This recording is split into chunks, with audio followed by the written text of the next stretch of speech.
जय गुरुदेव मेरे प्यारे साथियों, इंदिरा रावत राजस्थान अजमेर से। कहो साथियों कैसे हो? ईश्वर की दया से अच्छे ही होंगे। प्यारे साथियों, कबीरदास जी का ये दोहा विश्व प्रसिद्ध है कि पाहन पूजे हरि मिले तो मैं पूजूं पहाड़, ताते से ये चाकी भली पीस खाए संसार।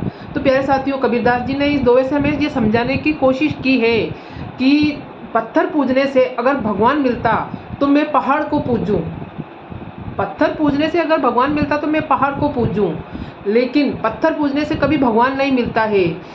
इससे तो वो चक्की अच्छी है, पत्थर वाली चक्की अच्छी है जिसको पीसने से आटा मिलता है और उस आटे से कितने ही भूखे लोगों का पेट भरा जाता है।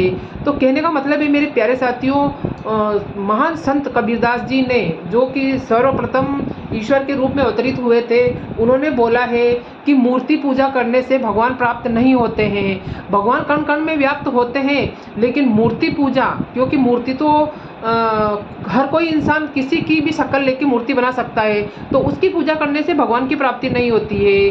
और उसमें उन्होंने समझाया है कि उस पत्थर से तो ये चक्की अच्छी, जो कि गेहूं को पीस कर जो आटा निकलता है उससे लोगों का पेट भरा जाता है।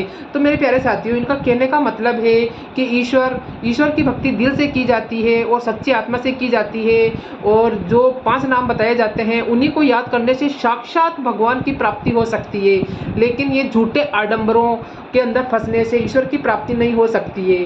तो प्यारे साथियों, ये छोटा सा दोहा बहुत बड़ी बात हमें समझा देता है, और हमें ये समझने की ज़रूरत है कि जो ईश्वर के रूप में, परमात्मा के रूप में जो संत इस धरती पर अवतरित हुए हैं और लोगों को समझाने के लिए इस धरती पर आए हैं, तो वो यूं ही नहीं आते हैं, उनकी हर बातों के अंदर गूढ़ रहस्य होता है।